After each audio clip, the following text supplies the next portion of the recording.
स्वागत है आपका आपके अपने YouTube चैनल द मास्टर पर। हम लोग खंड शिक्षा अधिकारी के अंतर्गत गणित विषय की तैयारी कर रहे थे, जिसके हम लोगों ने क्षेत्रफल विषय के कुछ महत्वपूर्ण प्रश्न लगाए हैं। आज हम लोग क्षेत्रफल चैप्टर के उसी के आगे स्टार्ट करते हैं। तो क्षेत्रफल में हमारा छठा प्रश्न है, एक आयत की लंबाई उसकी चौड़ाई की दो गुनी है। तो आयत की बात कर रहा है, तो सबसे पहले आयत आप बना लीजिए। कोई क्षेत्रफल में या आयतन में कोई भी प्रश्न लगाने से पहले हम लोग उसका चित्र बना लेंगे तो हमारी बहुत आसानी हो जाती है। तो कह रहा है चौड़ाई लंबाई की दो गुनी, यानी लंबाई दो गुनी है, चौड़ाई आपकी अगर चौड़ाई आप x मान लेंगे तो लंबाई हमारी दो गुनी यानी 2x हो जाएगी। तो ये हमारी लंबाई अगर 2x है तो यहाँ की लंबाई भी हमारा कितना हो जाता है 2x। ये हमारी चौड़ाई x है तो यहाँ की भी चौड़ाई कितनी हो जाएगी x। अब आगे कह रहा है प्रश्न, यदि आयत का क्षेत्रफल, तो आयत का क्षेत्रफल तो हमें पता होता है क्या होता है ए बी, यानी लंबाई गुणे चौड़ाई। तो यहाँ आपको लंबाई गुणे चौड़ाई दिया गया है, लंबाई x है और चौड़ाई 2x है, यानी कि x इंटू 2x। और आपके आयत का क्षेत्रफल का मान दिया गया है 72 मीटर स्क्वायर। ठीक है, तो दो से इसे काटेंगे, कैंसिल आउट करेंगे, और ये एक्स एक्स मिलकर एक्स स्क्वायर हो जाएगा। दो से इसे कैंसिल आउट करेंगे तो 36 आएगा। इन दोनों का वर्गमूल लेंगे तो एक्स बराबर कितना आ जाएगा 6। ठीक है, अब आयत का आपको परिमाप निकालना है। तो आयत का जो परिमाप का फार्मूला होता है वो क्या होता है 2a+b। लेकिन आपने चित्र बना लिया है तो आपको आयत के परिमाप का फार्मूला लगाने की कोई ज़रूरत नहीं है। यहाँ पर देख लीजिए, x बराबर आपने 6 निकाला है तो ये चौड़ाई कितनी हो जाएगी 6। x बराबर आपने 6 निकाला, यहाँ 6 रखेंगे तो 6 का 2 में गुणा करेंगे, लंबाई कितनी हो जाएगी आपकी 12। तो परिमाप ही तो निकालना है, परिमाप मतलब किनारे की चारों भुजाओं का टोटल, यही हमारा परिमाप होता है। तो ये 12 है तो ये भी आपका 12 हो जाएगा, ये 6 है तो उसके सामने वाला भी 6 हो जाएगा। इसको यही चित्र में ही जोड़ दीजिए, जरूरी थोड़ी है कि आप हर बार अपना फार्मूला ही यूज़ करें, फार्मूले में मान रख देंगे तो भी आपका आंसर आ ही जाएगा। तो 12 12 जोड़ेंगे, 12 दूनी 24, और 6 6 जोड़ेंगे तो 12, यानी कि 12 तिहाई 36। आपका आंसर कितना आ जाएगा 36 मीटर आपका आंसर आ जाएगा। तो 36 मीटर यानी कि ऑप्शन नंबर डी आपका सही रहेगा। तो चित्र बना लिया है, इसी चित्र में ही हम लोग अपना कैलकुलेशन कर लेंगे। ठीक है, आसान प्रश्न था। अब हम लोग अपने अगले प्रश्न पर पढ़ते हैं। एक वर्ग के विकर्ण की माप 7√2 है। तो हमें क्या दिया गया है, वर्ग का विकर्ण, इसका मान दिया गया है कितना 7√2। ठीक है, तो वर्ग का क्वेश्चन लगाने से पहले कुछ वर्ग के चीज़ें समझ लेते हैं, वर्ग में क्या क्या होता है। तो वर्ग सबको पता है, तो है चारों भुजाएं जो बराबर होती हैं वही हमारा वर्ग कहलाता है। ए बी सी डी, ये चारों भुजाएं हमारी बराबर होंगी तो वो वर्ग कहलाएगा। वर्ग में हम चारों भुजाओं को क्या मान लेते हैं, ए मान लेते हैं। ठीक है, अब क्योंकि ये प्रश्न आसान है, अभी तो जल्दी ही आंसर आ जाएगा, लेकिन इससे पहले कुछ चीज़ें समझ लेते हैं। तो अगर हमारा क्षेत्रफल निकालना हो और हमें भुजा दिए गए हो वर्ग का, तो हमारा फार्मूला होता है ए। और यहाँ ये वाली जो त्रियक लाइन होती है विकर्ण कहलाती है। विकर्ण को हम डी से रिप्रेजेंट करते हैं। ठीक है, तो डी बराबर यानी विकर्ण बराबर कितना होता है √2। ये दूसरा फार्मूला होता है, विकर्ण बराबर √2a। ठीक है, तो इस फार्मूले से अगर ए का मान दिया है तो डी के फॉर्मेट में, डी का मान दिया है तो ए के फॉर्मेट में हम निकाल सकते हैं।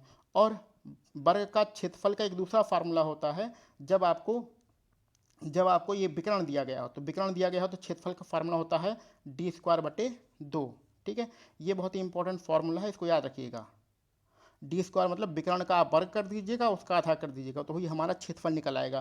किसका क्षेत्रफल निकल आएगा, वर्ग का क्षेत्रफल निकल आएगा। तो ये वर्ग के लिए ये 3 4 बहुत ही महत्वपूर्ण फार्मूले हैं, इसको आप याद रखिएगा कि क्षेत्रफल निकालना हो तो a², विकर्ण का मान होता है √2a, और क्षेत्रफल अगर विकर्ण दिया गया हो तो इस मान होता है d²/√2। ठीक है, अब हम अपना प्रश्न पढ़ते हैं। एक विकर्ण की माप 7√2 है, वर्ग का परिमाप क्या होगा। तो वर्ग का परिमाप निकालने के लिए पहले भुजा ही तो पता होना चाहिए, भुजा का 4 गुना कर देंगे तो परिमाप आ जाएगा। तो भुजा का फार्मूला क्या होता है d/√2a। इस संबंध से हमारा डी का मान दिया गया, हम ए का मान निकाल सकते हैं। डी का मान कितना दिया गया है 7√2, और ए का मान निकालेंगे √2a। तो ए √2 से √2 कैंसिल हो जाएगा, ए बराबर क्या हो जाएगा 7। ठीक है, अब परिमाप क्या होता है वर्ग का, तो परिमाप होता है 4a। लेकिन हम लोग यहाँ प्रश्न इस तरीके से लगा रहे हैं जैसा कि आपको एग्जाम हॉल में लगाना है। तो आपने अगर चित्र बनाया है, ए का मान 7 आ गया है, ए का मान यहाँ पर 7 आ गया है, तो ये भी 7 होगा, ये भी 7 होगा, ये भी 7 होगा। तो परिमाप ये किनारे की चारों भुजाएं ही परिमाप कहलाता है, यानी इसका वर्ग, इसका 4 गुना कर देंगे तो 7 × 4 = 28 हमारा आंसर आ जाएगा। तो ज़रूरी ये नहीं है कि आप हर बार परिमाण बराबर 4a लिखें, ऐसा गुणा भाग करें।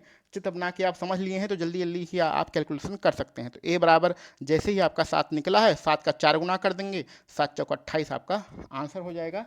28 आपके आंसर आ रहा है ऑप्शन नंबर डी, आपका ऑप्शन नंबर डी सही रहेगा। आइए चल बढ़ते हैं अपने अगले प्रश्न पर। तो हमारा 8वां नंबर का प्रश्न है, एक वृत्त की परिधि 132 सेंटीमीटर है। अब वृत्त की परिधि की बात कर रहा है, तो परिधि पहले लिख लेते हैं। परिधि कितनी है? 132 सेंटीमीटर। ठीक है, आगे क्या है, इस वृत्त का क्षेत्रफल क्या होगा? तो बहुत ही आसान क्वेश्चन है। परिधि का मान होता है 2 पाई आर। ठीक है, कितना दिया है? 132। इससे पहले आर का मान निकाल लेंगे और वृत्त के क्षेत्रफल का फार्मूला होता है पाई आर स्क्वायर, इसमें ला के रख देंगे। तो ये क्षेत्रफल का फार्मूला होता है, इसमें ला के रख देंगे आर का मान, तो हमारा क्षेत्रफल आ जाएगा। तो पहले यहाँ से आर का मान निकाल लेते हैं। 2 गुणे पाई का मान होता है 22/7 इंटू आर बराबर 132। इस 22 को 132 को 11 से कैंसिल आउट करते हैं। 11 दूनी 22 और 11 कम 11, 11 दूनी 22।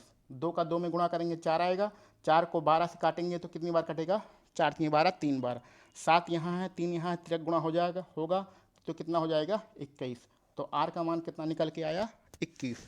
तो आर का मान 21 है। तो ये हमारे क्षेत्रफल का फार्मूला होता है। इसी क्षेत्रफल के फार्मूले में हम लोग मान रखेंगे तो हमारा आंसर आ जाएगा। चलिए रखते हैं। पाई का मान कितना होता है भैया? 22/7। यहाँ आर का वर्ग करना है, स्क्वायर करना है यानी वर्ग, और आर का मान 21 है, यानी 21 को हम लोग 2 बार लिखेंगे। इसको कैंसिल आउट करते हैं तो 7 त्रिक 21। अब इसका गुणा भाग करते हैं। ठीक है, 3 का इसमें गुणा करते हैं, 3 दूनी 6, 3 दूनी 6 गुणे 21। अब इसका गुणा करते हैं, इसका गुणा कर लीजिए फटाफट। 1 का इसमें गुणा करेंगे तो 66 ही आएगा। 2 का गुणा करेंगे, 2 छक्के 12 और 2 छक्के 12 1 13, यानी कि 6 8 3 1 1386 मीटर स्क्वायर, ये आपका आंसर रहेगा। तो 1386 metre square option number D में आ रहा है। वर्ग सेंटीमीटर आपका ऑप्शन नंबर डी में है, यानी कि ऑप्शन नंबर डी आपका सही रहेगा। क्लियर, कोई दिक्कत की बात नहीं थी, सिर्फ आपको फार्मूले ही लगाना है। आज का 9वां प्रश्न देखिए, एक वृत्त की परिधि, इसमें भी वृत्त की परिधि की ही बात कर रहा है। तो परिधि आपको दिया गया है कितना? 42 पाई। तो 42 पाई इसलिए दिया है क्योंकि पाई से पाई कैंसिल हो जाएगा। तो परिधि का मान कितना होता है वृत्त में? 2 पाई आर। तो 2 पाई आर का मान दिया गया है 42 पाई। ये पाई से पाई कैंसिल हो गया और 2 से इससे कैंसिल करेंगे तो आर बराबर बचेगा सिर्फ 21। 2 का भाग 42 में देंगे तो कितना बचेगा? 21। अब त्रिज्यखंड का क्षेत्रफल ज्ञात करना है जो केंद्र पर 120 अंश का कोण बनाता है। तो त्रिज्यखंड के बारे में पहले हम लोग जान लेते हैं क्या होगा। ये हमारा वृत्त है, ये हमारा केंद्र है। केंद्र पर ऐसी कोई लाइन काट दो, इस वृत्त को काट दिया जाए तो ये जो कटा हुआ भाग होता है यही हमारा त्रिज्यखंड कहलाता है। और ये जो कोण बन रहा है, ये वाला कोण, ये कितना बन रहा है? इसको यहाँ लिख देते हैं, कितना बन रहा है? 120। तो इस त्रिज्यखंड का क्षेत्रफल क्या होगा? पूरे वृत्त का नहीं पूछ रहा है, इस त्रिज्यखंड का क्षेत्रफल पूछ रहा है। तो त्रिज्यखंड के क्षेत्रफल का फार्मूला होता है त्रिज्यखंड का क्षेत्रफल। इसका जो फार्मूला होता है, जो कोण आपको दिया गया है उसको ऊपर लिख दीजिए। टोटल कितना होता है कोण पूरे वृत्त में? 360, उसके नीचे लिख देंगे और गुणा किस में करेंगे? वृत्त का क्षेत्रफल के आपका गुणा कर देंगे। तो त्रिज्यखंड के क्षेत्रफल का फार्मूला होता है, जो कोण दिया है उसे ऊपर लिखिए, 360 नीचे लिखिए, और जो वृत्त के क्षेत्रफल का फार्मूला होता है पाई आर स्क्वायर, उसको मल्टीप्लाई कर देंगे तो हमारा आंसर आ जाएगा। चलिए करते हैं। कोण आपको कोण का मान दिया गया है 120, नीचे कितना है? 360 गुणे वृत्त का क्षेत्रफल क्या होता है? पाई आर स्क्वायर। ठीक है, इसको हम लोग इधर सॉल्व कर लेते हैं। क्लियर, तो पहले 0 से 0 काटेंगे, 12 तिहाई 36, ये 3 बार कटेगा। अब क्या बचा है हमारा? 1/3 गुणे पाई का मान होता है 22/7 और आर स्क्वायर, आर हमने कितना निकाला? 21, यानी कि 21 गुणे 21। ठीक है, अब इसको कैलकुलेशन देखते हैं। 7 का 3 में गुणा करेंगे, 7 त्रिक 21 और ये 21 ऊपर है, यानी कि 21, ये 21 से कैंसिल आउट हो गया। 21 से गुणा 22 में करना है तो यहाँ कर देते हैं। 21 दूनी 42 के 2, हासिल आएगा 4। 21 दूनी 42 4 46, यानी 462 आपका आंसर रहेगा। 462 ऑप्शन नंबर बी आपका सही है। ठीक है, तो कुछ करना नहीं था, बस त्रिज्यखंड के क्षेत्रफल का फार्मूला याद रखिएगा, थीटा बटे 360 होता है गुणे वृत्त का क्षेत्रफल होता है, यही आपके। हमारा अगला प्रश्न है, एक वृत्त की परिधि 264 सेंटीमीटर है। तो वृत्त की परिधि पहले लिख लेते हैं। परिधि कितना भैया, 264 सेंटीमीटर है। ठीक है, उस चाप की लंबाई क्या होगी जिसके द्वारा केंद्र पर 60 अंश का कोण बनाया गया है। तो हमें चाप की लंबाई निकालना है, चाप की लंबाई। क्लियर। तो सबसे पहले समझ लेते हैं कि चाप की लंबाई होती क्या है। जैसे कि ये हमारा वृत्त है और यहाँ पर कोई त्रिज्यखंड कटा हुआ, जो कि अभी पिछले प्रश्न में बताया गया था। तो ये जो जितना कटा हुआ भाग है ये वाला, इसको हम ए बी नाम लगाकर लिख दें, तो यही हमारा चाप होता है। इस वृत्त में से इतना भाग काट लिया गया है और ये वाला जो परिधि पर स्थित भाग होता है यही हमारा चाप कहलाता है। और ये क्या कहलाता है, ये तो हमारी त्रिज्या, यहाँ से यहाँ तक हमारी त्रिज्या है, वो हमारा हम केंद्र मान लेते हैं। तो हमें अब इस चाप की लंबाई निकालना है, ए बी की माप कितना होगा ये निकालना है, हमें क्षेत्रफल नहीं निकालना है। इससे पहले भी यही सवाल था, इसमें त्रिज्यखंड था और त्रिज्यखंड का इसका हमें क्षेत्रफल निकालना है। तो अब चाप की लंबाई निकालने का जो फार्मूला होता है उसमें क्या होता है कि आप थीटा बटे पूरा कोण कितना होता है 360 लिख लिए, और यहाँ पर ये लाइन स्थित किस पे है, परिधि पर स्थित है, तो इसलिए आप परिधि का इसमें गुणा कर देंगे। इससे पहले जब आपको क्षेत्रफल निकालना होता तो इसी संख्या में आप क्षेत्रफल गुणा करते थे, चाप निकालना हो तो आप किसका गुणा करेंगे, परिधि गुणा कर देंगे। तो इसी को सॉल्व कर लेते हैं, अपना आंसर आ जाएगा। आपको कोण का मान कितना दिया गया है 60 अंश, नीचे कितना लिखेंगे 360 गुणे परिधि का मान आपके प्रश्न में दिया गया है 264। इसको सॉल्व कर लेते हैं, 0 0 कटेगा, 6 छके 36 6 बार कटेगा, 6 का इसमें भाग करेंगे तो 6 चौक 24 और 6 चौक 24, आपका 44 आंसर आएगा। 44 सेंटीमीटर आपका आंसर आएगा। 44 सेंटीमीटर आपका आंसर ऑप्शन नंबर बी में है, यानी कि ऑप्शन नंबर बी आपका सही रहेगा। ठीक है, तो चलिए अब हम लोग अपने अगले प्रश्न पर बढ़ते हैं। हमारा अगला प्रश्न है, एक समकोण त्रिभुज का आधार 5 सेंटीमीटर और कर्ण 13 सेंटीमीटर है। तो सबसे पहले एक समकोण त्रिभुज बना लीजिए। समकोण त्रिभुज का आधार 5 है और कर्ण 13 है। जैसे ही आपने पढ़ा आपको याद आना चाहिए कि लंब कितना होगा 12, क्योंकि आपने ट्रिपलेट इससे पहले वाले वीडियो में पढ़ चुके हैं। ट्रिपलेट एक बार फिर से रिवीजन कर लेते हैं। इसका आंसर तो बहुत ही आसान है, लेकिन एक बार ट्रिपलेट का फिर से रिवीजन कर लेते हैं। तो जो समकोण त्रिभुज के ट्रिपलेट होते हैं वो, यानी कि जो भुजाएं होती हैं वो हमेशा 3, 4 और 5 के अनुपात में होती हैं। अगर इस अनुपात में नहीं रहेगा तो 5, 12 और 13 के अनुपात में होगा। अगर इस अनुपात में भी नहीं होगा तो समकोण त्रिभुज की भुजाएं 7 और 24 और 25 के अनुपात में होंगी। अगर इस अनुपात में भी त्रिभुज की भुजाएं नहीं होंगी तो कौन से अनुपात में होंगी, 8, 15 और 17 के अनुपात में होंगी। तो ये समकोण त्रिभुज के ट्रिपलेट होती हैं, इसको रट लीजिएगा। भुजाएं इसी अनुपात में ही हमेशा रहती हैं। तो इसमें कौन सा अनुपात बन रहा है, इसमें 5, 12, 13 का अनुपात बन रहा है। तो इस अनुपात में हम लोग 2 का, 3 का, 4 का, 5 गुणा करके जितनी भी भुजाएं आती हैं वो सारी हम लोग ज्ञात कर सकते हैं। जैसे कि अगर इसमें आपको 3 का हम गुणा करेंगे तो 3 त्रिक 9, 12 और 3 पच्चीस 15। आपसे पूछा जाए कि 9, 12, 15 समकोण त्रिभुज है कि नहीं है, तो आप अगर इसमें 3 का भाग कर देंगे तो यही 3, 4, 5 का अनुपात बन रहा है। तो यानी कि ये पूरा जो आपका इस भुजाओं से त्रिभुज बनेगा वो एक समकोण त्रिभुज होगा। इसी तरह 5, 12, 13 या इस अनुपात किसी में भी आप 2, 3, 4, 5, 6, 7, 8, 9 जितने का भी गुणा करेंगे, जो भी आपका मान आएगा वो सारे त्रिभुज समकोण त्रिभुज होंगे। तो ये ट्रिपलेट याद करना बहुत ज़रूरी है। यहाँ पर कर्ण का वर्ग बराबर लंब का वर्ग और आधार का वर्ग लगाएंगे तो सवाल बहुत ही लेंदी हो जाएगा। तो जैसे ही आपने 5 और 13 समझा तो यहाँ पर आपका ये 12 आंसर, 12 भुजाएं आपकी लंब रहेगी। आपको निकालना क्या है, आपको त्रिभुज का क्षेत्रफल निकालना है। तो समकोण त्रिभुज का क्षेत्रफल क्या होता है, 1/2 लंब गुणे आधार। आपको इतना भी नहीं करना है, आपको ये मान भी नहीं रखना है, क्योंकि आपने चित्र बना ही चुके हैं। इसमें लंब आपका आ चुका है और आधार आ चुका है। लंब और आधार का गुणा करके उसका आधा कर देते हैं, यही हमारा क्षेत्रफल होता है।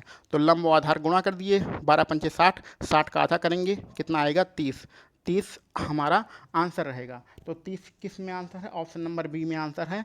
30 वर्ग सेंटीमीटर यानी कि सेंटीमीटर स्क्वायर, सेंटीमीटर स्क्वायर ये आपका आंसर रहेगा। तो फार्मूले में भी मान रख सकते हैं या चित्र बनाया है तो यहीं पर भी सॉल्व कर सकते हैं। लंब और आधार का गुणा करके उसका आधा कर देंगे तो हमारा क्षेत्रफल निकल आता है। ठीक है, चलिए हम लोग अपने अगले प्रश्न पर बढ़ते हैं। हमारा 12वां नंबर का प्रश्न है, एक समचतुर्भुज के विकर्णों की लंबाइयाँ एक हमारा समचतुर्भुज दिया गया है और उसके विकर्ण की लंबाइयाँ 24 मीटर और 32 मीटर हैं। समचतुर्भुज का क्षेत्रफल निकालना है। तो ये तो फार्मूले पर ही आपको प्रश्न है। समचतुर्भुज का जो क्षेत्रफल होता है 1/2 d1 इंटू d2 होता है। तो d1 पहला विकर्ण होता है, d2 दूसरा विकर्ण होता है, 1/2 उसका दोनों को गुणा करके उसका आधा करते हैं। तो सबका मान रखा है, आप सबका मान दिया गया है, आप मान रख दीजिए। 1/2 पहला विकर्ण दिया गया है 24, दूसरा विकर्ण दिया गया है 32। आप इसका मान रख दीजिए और इसको सॉल्व कर लीजिए। तो 2 से कैंसिल आउट करेंगे, ये 12 बार कैंसिल होगा, 12 का इसमें गुणा करेंगे, 12 दूनी 24 के 4, हासिल आएगा 2, 12 तीन 36 और 2 38, यानी 384 आपका आंसर आएगा। 384 ऑप्शन नंबर सी आपका सही है। 384 वर्ग मीटर आपका ऑप्शन नंबर सी सही है। ठीक है, आइए बढ़ते हैं अपने अगले प्रश्न पर। अगला प्रश्न हमारा क्या कह रहा है, उस अर्धवृत्त की परिमिति क्या होगी जिसका व्यास 14 मीटर है। तो बहुत ही अच्छा क्वेश्चन है। तो इसमें हमें क्या बनाना है, पहले अर्धवृत्त बनाना है। ठीक है, तो अर्धवृत्त पहले बना लेते हैं। ये हमारा बन गया अर्धवृत्त। ठीक है, अब इसका व्यास दिया गया है, कितना दिया गया है, 14 मीटर आपका व्यास दिया गया है। तो यानी कि यहाँ व्यास यहाँ से यहाँ तक होता है। ये पूरा अगर ऐसे बना देते तो पूरा वृत्त हमारा बन जाता, लेकिन इसमें अर्धवृत्त दिया गया है।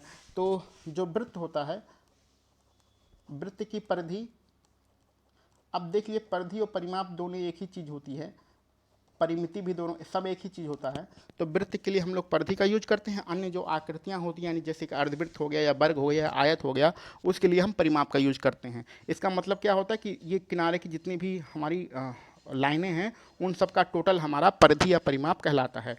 तो अर्धवृत्त की परिधि होती है 2πr, सॉरी, वृत्त की परिधि होती है 2πr। लेकिन जब अर्धवृत्त लगा देंगे, अर्धवृत्त, तो अर्धवृत्त मतलब आधा वृत्त, तो अर्धवृत्त के लिए लगा देंगे तो क्या होगा, 2πr में 2 का भाग करेंगे यानी कि πr होगा। ठीक है, लेकिन आप ध्यान दीजिए, यहाँ से सिर्फ यहाँ तक आपका πr आया है, अभी ये नहीं निकाला है। ठीक है, तो अब यानी कि अर्धवृत्त का परिमाप निकालने के लिए आपका क्या फार्मूला होगा, यहाँ से लेके यहाँ तक कितना आया, πr। ठीक है, यहाँ से यहाँ तक πr और यहाँ से यहाँ तक भी तो करना पड़ेगा। तो ये हमारा क्या है, व्यास। ध्यान दीजिएगा, अर्धवृत्त का जो परिमाप होगा उसका फार्मूला होता है πr प्लस व्यास। व्यास को हम लोग 2r भी कहते हैं, यानी त्रिज्या का 2 गुना भी कहते हैं व्यास को। तो πr प्लस व्यास हमारा अर्धवृत्त का परिमाप होता है। पूरे वृत्त की परिधि होती है 2πr, जब आधा कर देंगे तो यहाँ से यहाँ तक πr बचेगा और ये भुजा भी हमारी परिमाप में जोड़ी जाएगी, यानी कि πr प्लस व्यास हमारा मान होगा। अब यही मान रख देते हैं, हमारा आंसर आ जाएगा। देखिए ये हमारा व्यास है, तो यहाँ से यहाँ तक त्रिज्या होगी और त्रिज्या का मान कितना हो जाएगा, 7। ठीक है, तो पाई का मान रखते हैं, पाई का मान आएगा 22/7 और त्रिज्या हमारी 7 निकल ही चुके हैं और व्यास कितना दिया गया है, 14। इसी को सॉल्व करते हैं तो 7 से 7 कट जाएगा और 22 में आपको 14 जोड़ना है। तो 22 में 14 जोड़ेंगे तो 22 10 32 और 4 36, यानी कि 36 आपका आंसर रहेगा। ये आंसर आप में किस में है, ऑप्शन नंबर डी में आपका आंसर है। तो 36 मीटर आप ऑप्शन नंबर डी आपका सही हो जाएगा। हमारा अगला प्रश्न है, एक अर्धवृत्त का परिमाप 18 सेंटीमीटर है, उसकी त्रिज्या क्या होगी। तो ये तो बहुत ही अच्छा क्वेश्चन है। अभी अभी हम लोगों ने अर्धवृत्त का परिमाप पढ़ा है। अर्धवृत्त का परिमाप क्या पढ़ा है, अर्धवृत्त का परिमाप, अभी हम लोगों ने इसका फार्मूला निकाला है। क्या निकाला है कि वृत्त का आधा यानी πr और प्लस के व्यास, ये हम लोगों ने अभी फार्मूला निकाला है। ठीक है, तो इसमें सबका मान रख देते हैं।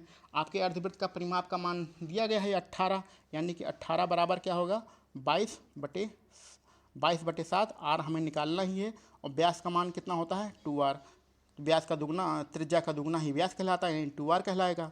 ठीक है, अब यहाँ से r हम कॉमन ले लेते हैं, 18 बराबर r यहाँ से कॉमन लिया तो यहाँ से बचा 22/7 प्लस ये प्लस का निशान है +2। ठीक है, अब इसको सॉल्व करते हैं। 18 बराबर r मल्टीप्लाई 7 का 3 गुणा यहाँ होगा, 7 दूनी 14 हो जाएगा। 14 में 22 जोड़ेंगे तो बचेगा कितना, 36 और नीचे कितना है, 7। इसको सॉल्व करते हैं, 18 दूनी 36, r 7 त्रिक गुणा करके यहाँ जाएगा, 2 त्रिक गुणा करके नीचे आएगा। तो यहाँ लिख देते हैं r बराबर क्या हो जाएगा 7/2। 7/2 का मान कितना आता है, 2 का आप भाग करेंगे तो 3.5 आता है। 3.5 सेंटीमीटर, यानी ऑप्शन नंबर ए आपका सही। हमारा अगला प्रश्न है 35 सेंटीमीटर लंबे तथा 28 सेंटीमीटर चौड़े आयत के अंतर्गत खींचे जाने वाले सबसे बड़े वृत्त का क्षेत्रफल क्या होगा। तो इसमें भी आयत की बात कर रहा है, इसलिए हम लोग एक आयत का चित्र बना लेंगे। तो आयत के चित्र बनाने के बाद बोल रहा है इसमें 35 सेंटीमीटर लंबे और 28 सेंटीमीटर चौड़े। इसके अंतर्गत हमें एक वृत्त बनाना है। ध्यान दीजिए, अगर आपका एक वर्ग होता जिसकी चारों भुजाएं बराबर होती तो वृत्त आप बनाते तो चारों भुजाओं को टच करता हुआ जाता। लेकिन जब इसमें वृत्त बनाएंगे तो ये क्योंकि भुजा लंबाई ज़्यादा है तो इस भुजा को टच नहीं करेगा, सिर्फ आपको ये ऊपर वाली भुजाएं यानी कि लंबाई वाली भुजाओं को ही टच करेगा। अगर इसको टच करा देंगे तो ये टेढ़ा हो जाएगा, इतनी बात हमेशा ध्यान रखिएगा। तो ये अंदर वृत्त बन गया है, इसको मिला देते हैं तो ये वृत्त का क्या हो जाएगा व्यास। और व्यास का यहाँ से यहाँ तक आधा निकालेंगे तो ये क्या होगा त्रिज्या होगी। अब ध्यान से देखिए, ये जितना वृत्त का व्यास है उतना ही हमारे आयत की चौड़ाई है, और व्यास का आधा त्रिज्या होता है, यानी कि आप वृत्त में आर यानी त्रिज्या का मान क्या होगा, जो चौड़ाई होगी उसका आधा। ये आधा है और ये पूरा है, तो चौड़ाई का आधा हमारी आयत की चौड़ाई का आधा ये हमारी त्रिज्या होती है। तो सबसे इम्पोर्टेंट यही है कि जो चौड़ाई होती है, चौड़ाई का आधा हमारी त्रिज्या होती है। अगर आपको वृत्त नहीं भी बनाना है, अगर आपको वृत्त ये अंदर वाला नहीं बनाना है, आयत नहीं भी बनाना है, तो भी याद रखिएगा कि आयत के अंतर्गत अगर वृत्त बना हो तो वृत्त की त्रिज्या कितनी होती है, जो उसकी चौड़ाई होती है उसका आधा कर देते हैं। ठीक है, तो चौड़ाई का आधा कर दीजिए, यानी कि 28/2 कर दीजिए, तो कितना निकल आएगा 14। ये आर का मान निकल आया है। अब आपको किसका क्षेत्रफल निकालना है, वृत्त का क्षेत्रफल निकालना है। तो वृत्त के क्षेत्रफल का फार्मूला जानते हैं, πr²। यही हम वैल्यू रख देंगे तो हमारा मान आ जाएगा। तो इतना लंबी चौड़ी कैलकुलेशन नहीं करना था, बस इतना ध्यान रखना था कि जो चौड़ाई होती है यानी 28 चौड़ाई है उसका आधा यानी 14 हमारे जो अंदर वृत्त बनेगा आर होगा, उसकी त्रिज्या आर हमारी कहलाएगी। तो त्रिज्या का मान हमारा 14 आ जाता है। अगर ये पता होगा तो इतनी लंबा चौड़ा कैलकुलेशन नहीं करनी पड़ेगी। तो इसका मान रखते हैं, हमारा क्षेत्रफल डायरेक्ट निकालते हैं। तो पाई का मान रखेंगे 22/7, आर का मान रखना है 14 और इसका वर्ग करना है, यानी कि 2 बार गुणा करना पड़ेगा। 7 से कैंसिल आउट करते हैं, 7 दूनी 14। अब एक बार ऑप्शन पर भी ध्यान रख लेते हैं। ऑप्शन देखेंगे तो सब में पीछे वाली संख्याएं अलग अलग आ रही हैं, और 2 जगह 8 आ रहा है पीछे, एक जगह 6 आ रहा है, एक जगह 0 आ रहा है। ये इसलिए करना है क्योंकि अगर हम इकाई के अंक का ही गुणा करें, 4 दूनी 8, 8 दूनी 16, तो पीछे हमारा क्या आ रहा है 6 आ रहा है। अभी हमने क्वेश्चन का गुणा नहीं किया है, सिर्फ इकाई के अंक का गुणा किया है, 4 दूनी 8, 8 दूनी 16। तो पीछे 6 सिर्फ आपके एक ऑप्शन में आ रहा है, ऑप्शन नंबर बी। तो इस तरह ऑप्शन नंबर बी पर आप टिक लगा के आगे बढ़ जाएंगे। पूरा गुणा करने की ज़रूरत नहीं है, आप इकाई के अंक के मान के आधार पर ही अपनी वैल्यू निकाल सकते हैं। ठीक है, और ज़रूरत पड़े तो पूरा गुणा कर लीजिएगा। अगर 2 ऑप्शन एक जैसे होते तो आप पूरा गुणा कर लेते, लेकिन यहाँ पर 6 सिर्फ एक ऑप्शन के पीछे है, इसलिए हमें गुणा करने की कोई ज़रूरत नहीं है। अगला प्रश्न है, एक समचतुर्भुज के विकर्णों की लंबाइयाँ 16 सेंटीमीटर और 20 सेंटीमीटर हैं। इसका क्षेत्रफल वर्ग सेंटीमीटर में कितना होगा। तो ये तो आपको फार्मूला ही लगाना है कि समचतुर्भुज में जो क्षेत्रफल का फार्मूला होता है 1/2 d1 इंटू d2 होता है। तो जहाँ पर d1 पहला विकर्ण होता है, d2 दूसरा विकर्ण होता है, दोनों विकर्णों के मान दिए गए हैं, आप सीधे फार्मूला लगा के आंसर निकाल सकते हैं। पहला विकर्ण 16 दिया है, दूसरा विकर्ण 20 दिया है, 2 से इसे कैंसिल आउट करेंगे तो ये 10 बार होगा, इसका गुणा कर देंगे तो आपका आंसर आ जाएगा 160। ठीक है, ऑप्शन नंबर डी आप टिक लगा के आप आगे बढ़ जाएंगे। सिर्फ फार्मूला रखना था। तो विकर्णों समचतुर्भुज में विकर्ण का अगर विकर्ण दिए गए हैं तो क्षेत्रफल का फार्मूला 1/2 d1 इंटू d2 होता है। ठीक है, आगे बढ़ते हैं। एक समबाहु त्रिभुज की ऊंचाई 10√3 है। तो ऊंचाई मतलब एच का वैल्यू दी गई है 10√3। ये समबाहु त्रिभुज है, समबाहु त्रिभुज जिसमें सारी भुजाएं बराबर होती हैं, यानी सारी भुजाएं ए हमने मान ली है, और ये इसकी ऊंचाई मान ली है कितना h। तो h की वैल्यू दिया गया है 10√3। आपको त्रिभुज का क्षेत्रफल निकालना है। तो ध्यान दीजिए, अगर हमारा समबाहु त्रिभुज में ऊंचाई दिया गया हो और हमें क्षेत्रफल निकालना हो तो फार्मूला होता है h²/√3। ठीक है, यही आप फार्मूला लगा देंगे, आपका आंसर आ जाएगा। तो समबाहु त्रिभुज में ध्यान दीजिए, किस त्रिभुज में, समबाहु त्रिभुज में अगर हमारा ऊंचाई दी गई हो तो फार्मूला होता है क्षेत्रफल निकालने का h²/√3। अगर समबाहु त्रिभुज समबाहु त्रिभुज में क्षेत्रफल निकालना हो और अगर हमारी भुजा दी गई हो तो √3/4 ए स्क्वायर ये हमारा क्षेत्रफल का फार्मूला होता है। समबाहु त्रिभुज का क्षेत्रफल भुजा देन ज्ञात होने पर √3/4 ए स्क्वायर होता है और ऊंचाई ज्ञात होने पर h² √3 होता है। इसमें हम वैल्यू पुट कर देंगे, हमारा आंसर आ जाएगा। h का मान कितना है 10√3, तो 10√3 का होल स्क्वायर बटे √3, तो 10 का आप वर्क करेंगे तो 100 आएगा और √3 मल्टीप्लाई बाई √3 का 2 बार गुणा करेंगे और नीचे हमारा √3 है ये है, तो √3 से √3 कैंसिल हो जाएगा, आंसर कितना आ जाएगा 10√3। तो हमारा 10√3 आंसर होगा। ऑप्शन नंबर कौन सा सही रहेगा? ऑप्शन नंबर डी सही है। ऑप्शन नंबर डी पर हम टिक लगा के आगे बढ़ेंगे। चलिए अगला क्वेश्चन करते हैं। 18 नंबर का क्वेश्चन है, एक आयत की चौड़ाई उसकी लंबाई की एक तिहाई है। तो सबसे पहले आयत का चित्र बनाना जरूरी है। आयत का चित्र बनाएंगे तो आयत की जो चौड़ाई है वो लंबाई की तिहाई, यानी कि लंबाई को अगर 3x मान लें तो इसको हम x मान सकते हैं। इसका तिहाई यानी 3 गुना कम चौड़ाई है, तो चौड़ाई x रहेगा तो लंबाई हमारा 3x हो जाएगा, यानी 3 गुना ज़्यादा। ठीक है, अब आगे बढ़ते हैं। यदि आयत का परिमाप 56 मीटर है, तो परिमाप की बात कर रहा है, परिमाप कितना है 56 मीटर। तो जरूरी नहीं कि परिमाप का फार्मूला लगाइए। यहाँ पर आपने लंबाई अगर 3x माना है तो यहाँ पर भी 3x रहेगा, ये चौड़ाई x माना है तो ये x भी, ये इधर वाला भी x रहेगा। तो परिमाप क्या होता है? सारी भुजाओं का टोटल। तो सारी भुजाओं का टोटल करेंगे, 3 3 6 हो जाएगा, एक 7 और एक 8, तो परिमाप कितना निकल आएगा 8x। 8x बराबर कितना हो गया 56। 8 का इसमें भाग करेंगे तो 8 7 56, यानी x बराबर कितना आ जाएगा 7। तो x बराबर 7 आ जाएगा। यहाँ मान रखेंगे तो आपकी चौड़ाई कितनी आ जाएगी 7, और यहाँ x मान का मान रखेंगे, 7 का 3 गुणा करेंगे, 7 त्रिक 21, लंबाई कितनी आ जाएगी 21। अब निकालना क्या है? तो आयत का क्षेत्रफल निकालना है। तो अब यहीं पर गुणा कर देंगे, ज़्यादा क्षेत्रफल का फार्मूला लिखने की जरूरत नहीं है। क्षेत्रफल क्या होता है? लंबाई गुणे चौड़ाई, तो इसका गुणा कर देंगे तो क्षेत्रफल कितना होगा? 7 का गुणा 1 में करेंगे, 7 एकम 7, और 7 का 2 में गुणा करेंगे, 7 दूनी 14, 147 आपका क्षेत्रफल आ जाएगा। क्योंकि लंबाई गुणे चौड़ाई होता है, बार बार फार्मूला लिखने की इसकी कोई ज़रूरत नहीं है। तो यहीं पर आपको मान पता है, यहीं पर आप गुणा कर देंगे, तो 7 एकम 7, 7 दूनी 14, आपका 147 आंसर आ जाएगा। 147 वर्ग मीटर, ऑप्शन नंबर सी आपका सही रहेगा। आइए हम लोग अपने अगले प्रश्न 19वें नंबर पर चलते हैं। 19वें नंबर में दिया गया है एक त्रिभुज की भुजाएं 29 मीटर और 29 मीटर है, 21 मीटर है और 20 मीटर है, और हमें त्रिभुज का क्षेत्रफल निकालना है। तो ध्यान दीजिए, जब सारी भुजाएं अलग अलग दी गई होती हैं और हमें ये नहीं पता है कि ये समकोण त्रिभुज है कि नहीं है, तो ऐसी कंडीशन में हमारा जो क्षेत्रफल निकालने का फार्मूला होता है वो क्या होता है? s minus a, s minus b और s माइनस c। ये हमारे क्षेत्रफल निकालने का फार्मूला होता है जब सारी भुजाएं अलग अलग दी गई होती हैं। तो s क्या होता है? इसमें s होता है अर्ध परिमाप। तो अर्ध परिमाप होता है, अर्ध परिमाप का माप कितना होता है? s। तो अर्ध परिमाप मतलब क्या होता है कि सारी भुजाओं को जोड़ दीजिए, यानी 29, 21 और 20, ये सारी भुजाओं को जोड़ के उसका आधा कर दीजिए, यही हमारा अर्ध परिमाप होता है। तो s बराबर जोड़िए, 9 1 10, तो 10 के 0 0 जोड़ेगा 0 ही आएगा, हासिल आएगा 1 2 4 6 और 1 7, यानी 70, 70/2। तो s बराबर कितना आ जाएगा हमारा 35। तो s का मान आ गया है 35। तो ये समकोण, ये आपके फार्मूला है। इसी फार्मूले में s का मान आपको कितना रखना है? 35 रखना है, और फार्मूले में मान रख के जल्दी से आंसर निकाल लेते हैं।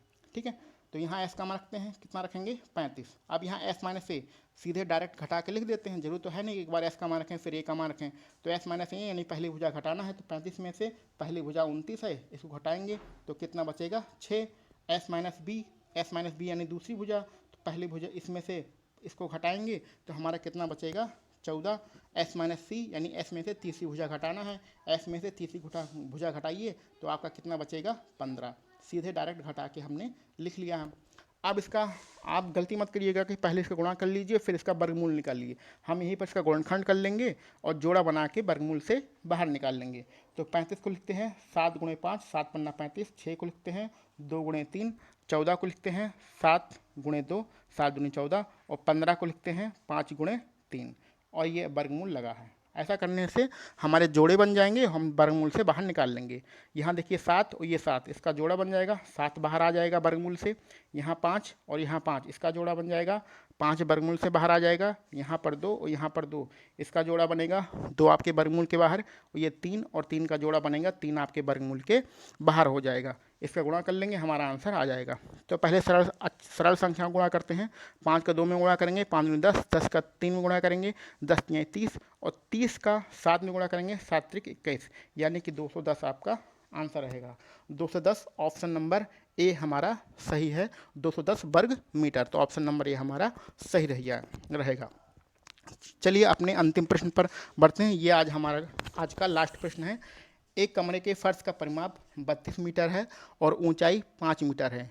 तो एक कमरा है, उसके फर्श का परिमाप पता है और उसकी ऊंचाई पता है, तो कमरे की चारों दीवारों का क्षेत्रफल क्या होगा। तो अगर ध्यान दीजिए, कमरे की चारों दीवारों का क्षेत्रफल ये हमें निकालना है। तो ये अब हमें अगर फर्श का परिमाप पता हो तो कमरे की चारों दीवारों का क्षेत्रफल क्या होता है कि ऊंचाई गुणे